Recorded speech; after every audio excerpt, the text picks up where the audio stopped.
How would you like a 15% discount to my daily email, the stack of stuff, the show notes, discounts to the conference, all of that? All you need to do is text the word show to 33777. You'll get the annual subscription with a 15% discount to my daily email. You'll get the stack of stuff, the links to the show notes, discounts to the conference, and so much more.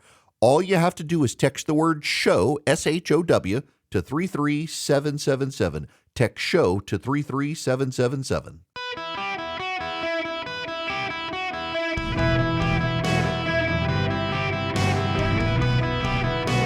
Welcome to the Eric Erickson Show podcast, Hour 2. Hello, America. Hello, child of mine listening in Brighton. She heard the last caller, so she's going to take that advice, possibly. You know, my dad points out that when we moved to Dubai and I had bad jet lag, I watched Star Wars 300 times in 1 week, destroyed the VHS tape. Literally, like, I watched it, rewound it, watched it, rewound it, watched it, rewound it. By the end of the week, I had every line in the movie and all the sound effects memorized. I was that kid. I loved every minute of it. So I told my kid that maybe she wants to do that. She said she would kill herself if she did that. I was like, don't do it then. Don't do it. Oh, you know, just again, listen, I appreciate you guys humoring me with this, but I adore my two kids. And all of our friends and like older families always say, oh, when they're kids, they're so adorable. And I will confess to you, and I don't feel like a bad person saying this, that when the kids were little, I was starting my career and I was traveling nonstop, and I was always just so exhausted and trying to be present for the family, and also like realizing I had to do this job, and it just, I was miserable all the time, and I loved my family, and it was just, there was so much in life that had to be done with my career starting in the way it was on the internet, and then with TV and with radio, and gone all the time, and then come home and you got to entertain these kids and wipe butts and cut food, and then this weird thing happened where my kids got older and not even really teens, and that is when it really, like, the joy of parenting clicked for me, because I was in my career routine. My kids were old enough to, like, they didn't need me all the time, but they wanted me at the time, and we could travel together and track jokes together. We all have the demented dark sense of humor together. And just the traveling with my kids, I took both of them to New York and to Washington. We've taken them to Las Vegas as a family. And in fact, my daughter, she turns 21 in August, and I'm planning her 21st birthday in Las Vegas, not to go drinking in Vegas, but she wants to throw dice at the craps table with me. And I am so excited to be able to do that and go shoot machine guns again. And it's just, when they hit this age where it's just, I love traveling with them. They're easy to travel with. They're easy to deal with. It would be so much easier if I didn't love my kids, but if I could jump on a plane and get there tomorrow, I would. I got my passport back, but it expired, and I was going to get it renewed and go with her, and she thought she wanted to handle it herself, and so I got it renewed, but I had to call and get it expedited. So if I can get over there just to hang out, I will, because I mean, I miss her too. I want her. I'd prefer to be home, but I also know that this is a once-in-a-lifetime experience. So anyway, I'm sorry that I know there's so much more going on, but this is our day that we're dealing with, and I know she's listening right now because she just texted me and want her to know that we do love her, and we'll get her home if she really wants to come home. But also, tomorrow's a new day too. Get some rest. It's very much one of those Elijah things too. You know, Elijah, he was just ready to curl up in a ball and die, and God came to him and was like, dude, take a nap and get some food and you'll be fine. And that's sometimes taking a nap and getting some food is also one of the things we have to do. So let's move on here. We'll move on from my life and times to Cuba. That's right, y'all.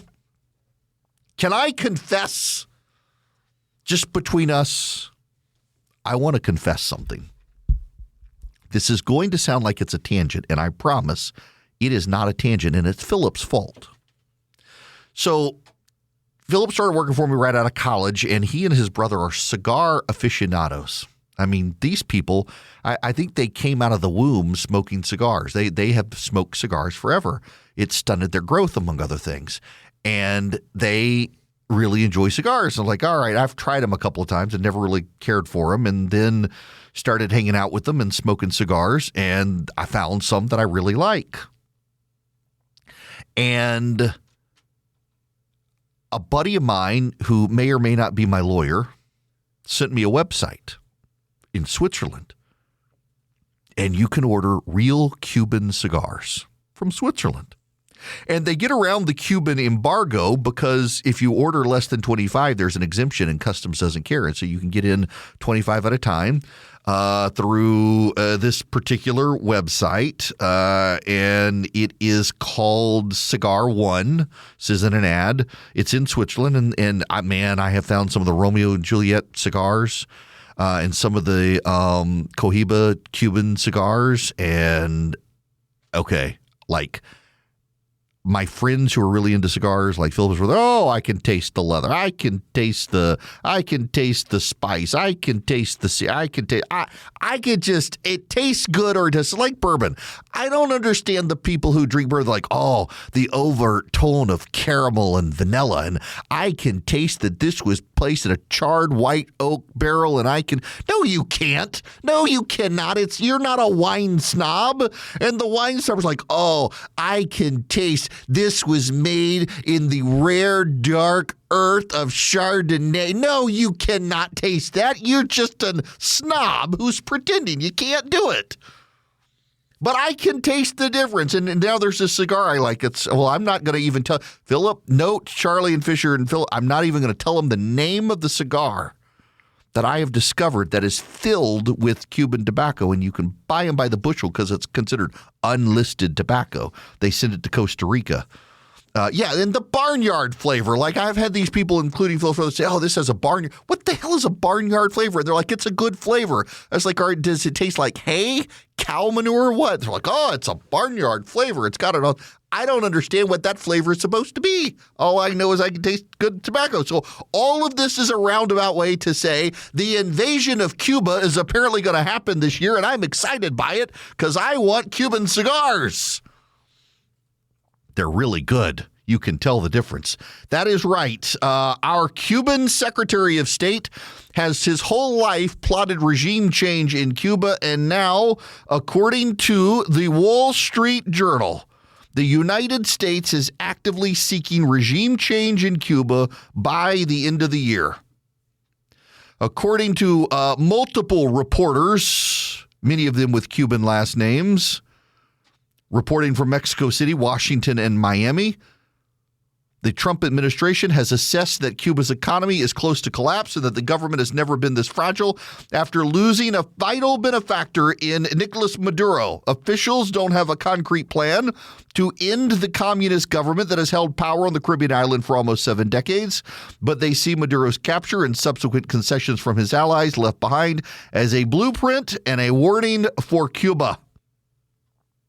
In meetings with Cuban exiles and civic groups in Miami and Washington, administration officials have focused on identifying somebody inside the current government who will see the writing on the wall and want to cut a deal.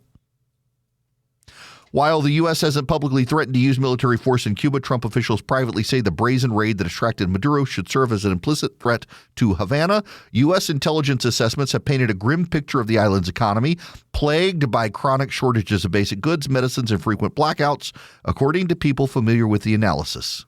Cuba's fate has long been entwined with Venezuela. Subsidized Venezuelan oil has been a mainstay of its economy since shortly after Hugo Chavez seized power in Venezuela in 1999. Washington intends to weaken the regime by choking off that oil, which has kept Cuba's lights on. Cuba could run out of oil within weeks, bringing the economy to a halt. The administration is also taking aim at Cuba's overseas medical missions, Havana's most important source of hard currency, including through visa bans targeting Cuban and foreign officials accused of facilitating the program. Trump and his inner circle, many members of which have Florida ties, see toppling Cuba's communist regime as the defining test of his national security strategy to remake the Western Hemisphere. That was a sneeze, excuse me. I was trying to talk fast, it'll stop, it'll go away. Nope, had to make the sneeze. Here is something you may not know.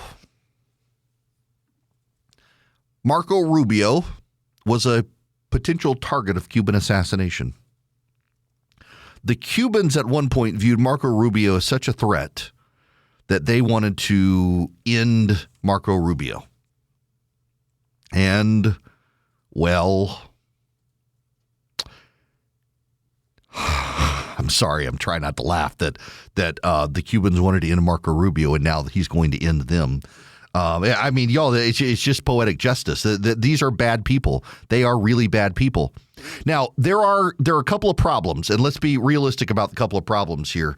Beyond the problem they have in our Secretary of State, who is also the National Security Advisor, who is also the Archivist of the United States, who is also the head of the USAID, who is also the head of the Green Bay Packers, who is also the head of the Miami Dolphins, who is also the head of Venezuela, who is also the prime lord of Greenland these days. Not only does Marco Rubio rule everything and he's about to become the nanny to the Vances and their OBGYN, he also is from a Cuban refugee family that wants to go back to the island.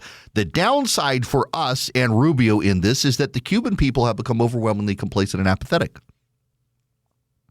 There are very few Cubans alive today who really remember democracy in Cuba. And in fact, before Castro, you had Batista, who was also an authoritarian tyrant. He just happened to be pro-America. The difference between Cuba and Venezuela is that in Venezuela, Chavez didn't come to power until 1999. So basically anyone born from 1990 or before, which is most of the people of Venezuela, they remember what it was like to have a functioning, competent democracy. Cuba doesn't remember that. And the Cuban people have become extremely apathetic. Cuban refugees are down. Flight from Cuba is down. Why? Because the Cubans have kind of given up at this point. They don't have hope anymore. The communist regime of Cuba has crushed the hope of the people of Cuba.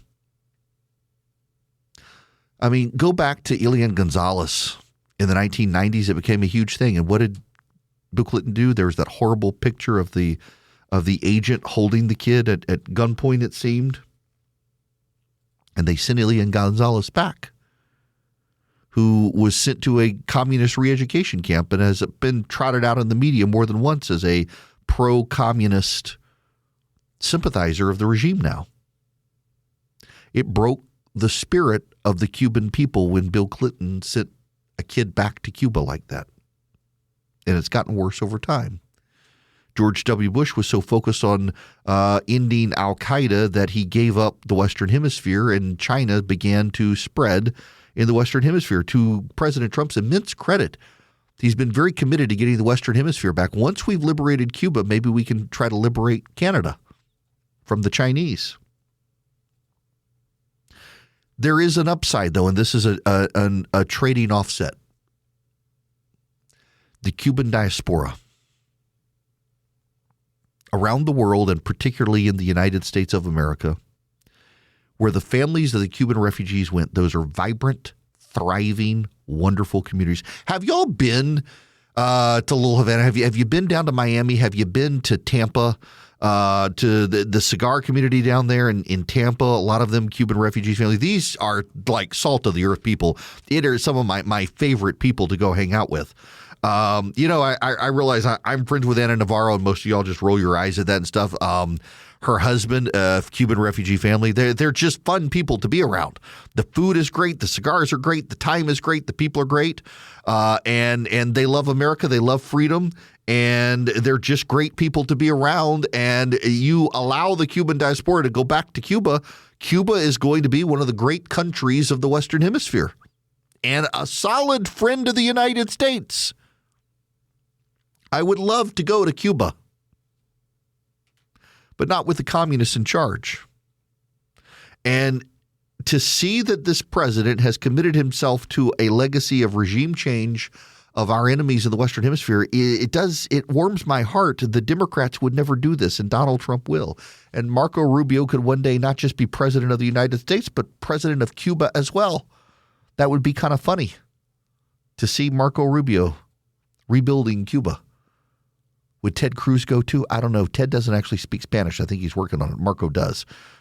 It's one of the punchlines of the 2016 presidential campaign. But I'm really encouraged by this administration being willing to recognize that Cuba is ripe for collapse, and we should set the stages not for an invasion of Cuba, but to set the stage for a collapse through which the Cuban diaspora of North America and Europe could go back and rebuild a prosperous, free Cuba, and then send us cigars. I got multiple emails from listeners saying I should say diaspora, not diaspora. Diaspora. I was trying not to say ASS on the radio, but nonetheless. All right. I have a legal statement from Renee Carlson, General Counsel for True North Legal. The Constitution and federal law protect people who gather in peace to worship God, which was exactly what City's Church was doing January 18th. Families go to church for hope, not fear.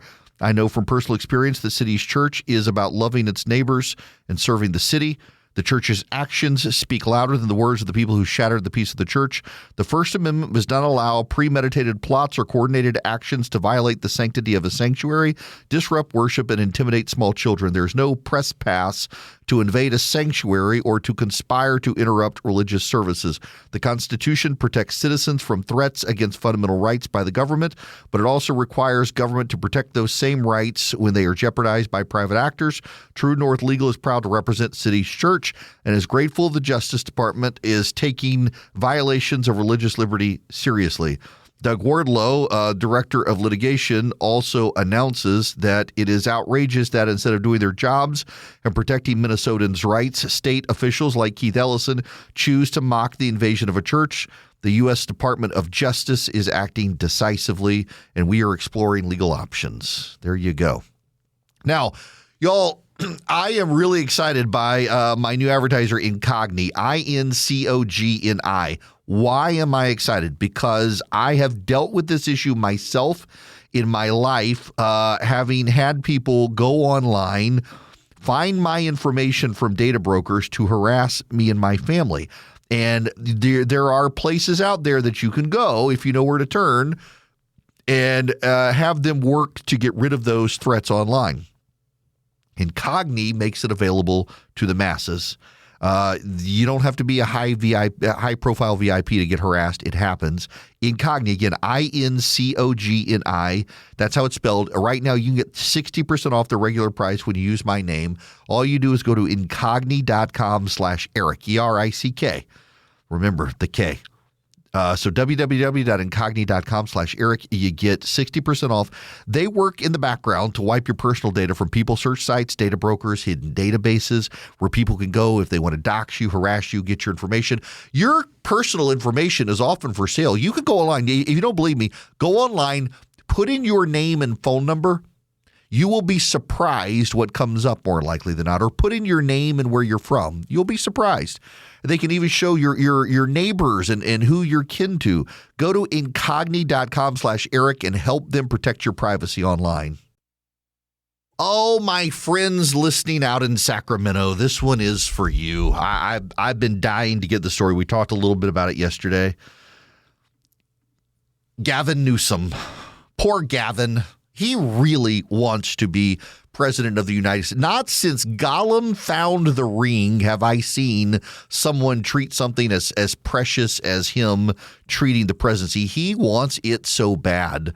I can't recall seeing someone quest for the presidency like Gavin Newsom. I mean, there are ambitious American politicians who have wanted the presidency, but I've just never seen someone like you would expect him to have it tattooed on his. That man must wake up every morning and look in the mirror and say, "Hello, Mr. President." It really is ridiculous. So Gavin Newsom has gone to Davos to be the face of the opposition. What is notable for the other Democrats is how Newsom himself has done this. And by the way, privately, I am very reliably told lots of Democrats are annoyed with Gavin's grandstanding stunt in Greenland. And I don't know, but I suspect the taxpayers of California are on the hook from this. Let's review the record, shall we? When Gavin Newsom was arresting people for being on public beaches during COVID, he was having dinner at the French Laundry with a bunch of friends. You weren't allowed to be outside or in groups, and he was at a party at the French Laundry in a very prestigious Michelin-starred restaurant because Gavin Newsom doesn't think the law applies to him. Gavin Newsom's dad was the executor or trustee of the Getty estate. He owns a winery. He is not some man of the people, despite pretending to be. In fact, Ben Shapiro stumped him the other day just by asking him if a man can become a window. A window. No. A man cannot become a window, and trust me, they're not extremely transparent. How was your day, honey? It was fine. No window into the soul of a man. No, a man cannot become a window, and a man cannot become a woman either. And Gavin Newsom couldn't answer the question, and he wanted to. That's the craziest thing is in this video with Shapiro, he clearly wanted to say, no, men cannot become women, but knows he can't say that. So Gavin traveled to Europe. He positioned himself to give a speech after Donald Trump's speech. He specifically scheduled an event with Fortune magazine to be after Donald Trump's speech so he could give essentially a rebuttal to the State of the Union. He wanted to be the Democrat, to be in Davos, to respond to Donald Trump, and they canceled his speech. So what did he do? Ran to the media. Donald Trump canceled my speech. I was not able to give my speech, and it's Donald Trump's fault. He could have just given a speech. He could have, the cameras were there. But he didn't give a speech because it wasn't in the forum he wanted. Poor little Gavin. And now Gavin Newsom is out being given interviews in Davos, and he has generated a soundbite that, should he run for president of the United States, will eat him alive. Do you think that your party went too far, or that you went too far? And I think, for instance, in extending Medi-Cal to the California healthcare program to undocumented immigrants. Two different I guess questions. On the big picture and the small picture, do you feel like you went too far? Two different questions. Do I believe in universal healthcare? Yes, regardless of pre-existing conditions, ability to pay, and your status. I campaigned on that, and we delivered on that, and I'm proud of that. We're one of 16 states to provide care to people regardless of their immigration status. One of 16 states to provide care to people regardless of their immigration status. Gavin Newsom just admitted to the entire world, despite the Democrats and Abby Phillips at CNN saying it doesn't happen, admitted that California gives health care to illegal immigrants funded by the American taxpayer. Gavin Newsom admitted that. California is a state in population decline, by the way. And now you've got the mere threat of a ballot initiative passing that would tax billionaires, a wealth tax. By the way, just keep in mind here, the American income tax was originally promised to the American people as it would only affect the richest Americans. When the populace and the progressives got together in the early 1900s to pass the income tax, they said it would never impact most Americans. It would just be the upper income, the richest of the rich. And now pretty much everybody down to the lower middle class is stuck paying the income tax. You want to talk about a wealth tax? Wait until they come for your 401k and say, well, we're going to tax the anticipatory value of your 401k right now today. The progressives in California want to do this, and so the billionaires are packing up and leaving. And I got to tell you this, and this is why I was, by the way, I had to fire listener Mike a little while ago. I can very rarely think of a time that I have fired a listener and told him he's not allowed to listen anymore, but Mike is from Orlando. He used to, before I fired him, listened on WDBO down there, and he had the audacity to send me the weather forecast for Orlando this weekend. And I'm like, Mike, I'm sorry, you're not allowed to listen anymore. At 75 degrees. Nonetheless, so here's my problem. For those of you who have never been, I'm just going to lay this on the line, and don't hate me for saying this. California is a beautiful place. My gosh, San Francisco is a beautiful city. Hold your nose and don't look at the two naked dudes or the meth head. California, San Francisco, looking out over the bay, the Golden Gate Bridge out to Alcatraz Island. And like, I'm not a wine guy. I couldn't care less about Napa. But Half Moon Bay, I think I told you guys this one time. So I had to stay. There's MacArthur or something winery place. I had to do an event for the American Bar Association a couple of years ago. And I flew out there and they messed up my reservation. I was supposed to be there for 2 nights and I was only there for a night. And they couldn't extend my reservation because they had a wedding coming in. And so I called my assistants, like, they're throwing me out of this place. It was a very nice place. It's beautiful, but again, Napa's not my thing. And I was like, can you find me someplace? And she's like, well, I'm a member of a program. She's like, I can get you into the Ritz-Carlton at Half Moon Bay. It's like an hour and a half, 2-hour drive from where I was. Like, let's do it. Holy moly. Some of the most, I like taking landscape photography pictures, and I'm actually pretty good at it. Some of the best pictures I've taken outside of the Grand Canyon and Sedona, Arizona are out at Half Moon Bay. I walked on the beach and there was a cave and I got to go up into the cave and nope, there were no crack pipes or heroin needles. It was just, it was pristine. It was gorgeous. I have, in this country, there are so many beautiful places. It's been a while since I've been on HBO, but I go out to HBO. They put me on and put me up in Beverly Hills. The climate is always pleasant. Even in the summer, it wasn't awful. It was pleasant. People think it's like overwhelmingly hot, and no, it was great. I went out there one time in February, and it was like 60 degrees, and everything was walkable. Everything was fantastic. And this has been only in the last few years in that little section. And then you drive down the coast to Newport Beach, go to Pelican Hills, the golf club down there. David Bonson, my buddy, had me out there one time to do an event. It's a beautiful state, y'all. It is ruined by progressives. And why is it that the far left hippies, like they've ruined Colorado. Colorado is another beautiful state, and they've ruined it. It's like the commies find the nicest places to live. They take them over and ruin them. California is a beautiful state run by idiots. It really is. It's incredible.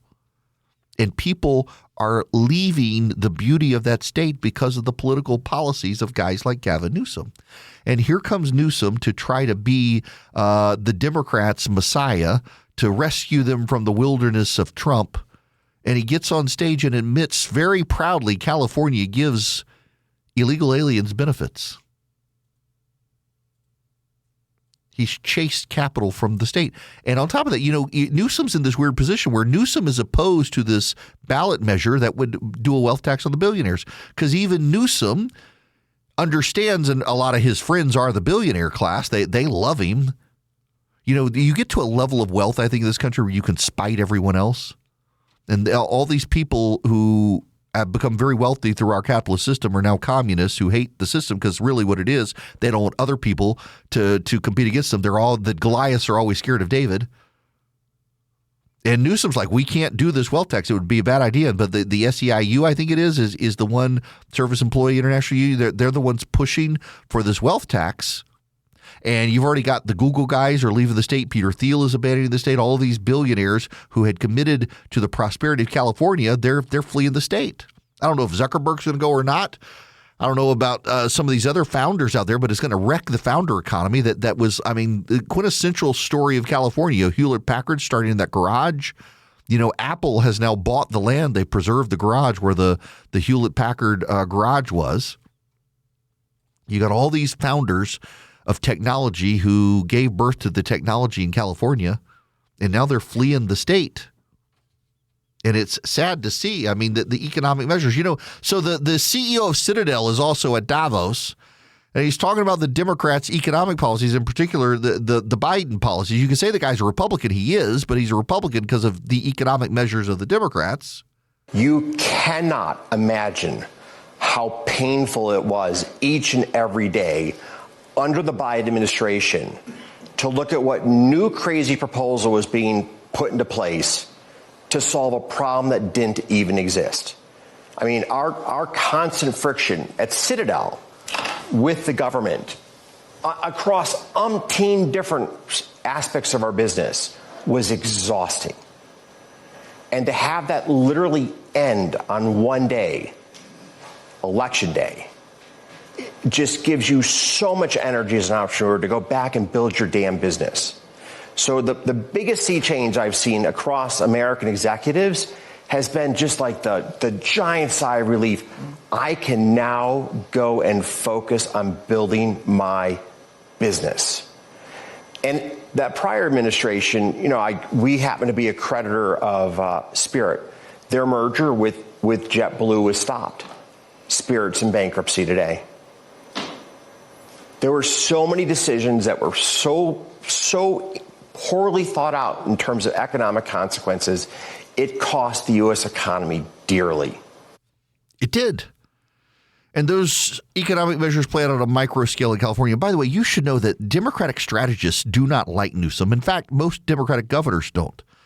Democratic governors, you talk to them privately, they do not use, I can't use the language that these Democratic governors use to describe Gavin Newsom. And the Democratic strategists think he would be a disaster. But Newsom, he's trying to look the part. He keeps a couple of buttons undone on his shirt and tries to look the part to be able to run for president as some sort of charismatic, good-looking guy. I guess he's a good-looking guy for politics. And he's trying to do that. And Democratic strategists were mad that Alex Soros gave you the time of day. Soros, of course, gave Mark Kelly the time of day as well. Kelly doesn't look well, by the way. Mark Kelly, this picture of him with Alex Soros, it looks like Alex Soros sucked the soul out of him or something. Just doesn't look good. Like, after the Dementor sucked the soul out of people in Harry Potter, kind of looked like that. And Newsom is having this moment and funded undoubtedly by the taxpayers of California to advance himself. And the people of Davos canceled his speech, and his reaction was not to go give the speech anyway. His reaction was to whine about it to the press. And that sort of tells you about Gavin Newsom. Everything is unfair. He really is a vapid guy and whines about everything. And when you confront him with the tough questions like, can a man become a woman, which shouldn't be a tough question, he can't bring himself to answer that sort of question, which raises all sorts of questions about the tough questions he would be faced with on the campaign trail.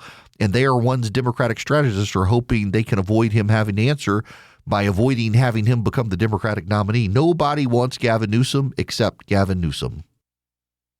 Welcome back. It's Eric Erickson here, 877-973-7425. Should you wish to be on the program, I would be happy to have you.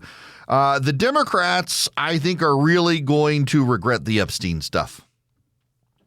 The Democrats, right now there's Donald Trump is doing the Greenland thing to distract from Jeffrey Epstein. They are really buying in to their Jeffrey Epstein rhetoric that, Joe Biden never did anything on Epstein. You would have think, given how much they attempted to destroy Donald Trump in every which way, that they would do the Jeffrey Epstein stuff if there was Trump. Now I think we have a sense of why Joe Biden never really pushed the Epstein stuff. This is from Andrew Kaczynski, K-File at CNN. A court filing from Jeffrey Epstein's estate says Kathy Rumler drafted a letter to ABC News before it killed a victim interview with Jeffrey Epstein, despite her saying she never represented or was paid by Jeffrey Epstein. Now, who is Kathy Rumler? Former Obama White House counsel, who is now Goldman Sachs chief lawyer. She advised Jeffrey Epstein on his plea deal, public statements, a senator's inquiry, and victim settlements. The $22.5 million a year lawyer previously characterized her interactions with Epstein as occasional and limited, and that she only knew him as a business referral source for clients. But a court filing from his estate suggests something much more substantial from the attorney who once called reporting on Epstein's abuse rehashed crap. Epstein once called Rumler his great defender, and the filings now suggest what he meant. I mean, every time the Democrats don't find stuff about Donald Trump in the Epstein files, they keep finding stuff about prominent Democrats. Goldman Sachs chief lawyer, former Obama White House counsel, makes about $22.5 million a year, according to Andrew Kaczynski from CNN. And by the way, good luck suing CNN. They dotted their I's and crossed their T's on this one. This is all based on court filings. Kathy Rumler, who worked for Obama, now works for Goldman Sachs, who really denied anything of substance with Jeffrey Epstein, we now know advised him on a plea deal, public statements, a senator's inquiry, and victim settlements. And Epstein referred to her as his great defender. So thank you, Democrats, for insisting we get all the Epstein stuff out there. We still got 1 million documents that haven't gotten out there. We'll see if they actually get out there. And a lot of the stuff just has to do with if you were to trot this stuff out, it could ruin people who really had nothing to do with Epstein. Their names just came up, which is why they're going slow. But also Pam Bondi should speed up the process and see how many more Democrats are implicated. Interestingly enough, Democrats on the House committee that summoned Bill Clinton, they voted to also hold him in contempt of Congress. The Democrats, too, did that. Swiss America has been telling you about the secret war on cash, and it's not hype. It's actually happening behind the scenes while people are distracted. And they have a free report that they will give you. They're a trusted leader in precious metals, have been for over 40 years. They're who I bought gold from.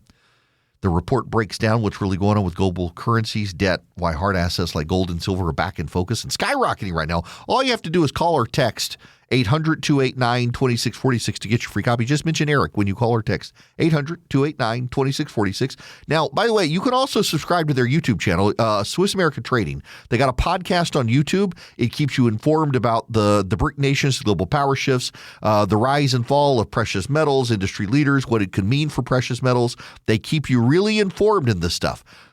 You can call or text my name to 800-289-2646. Get the free report. It only takes 15 minutes. You can also go to SwissAmerica.com/Eric, by the way. SwissAmerica.com/ERICK. But check out Swiss America Trading on YouTube today.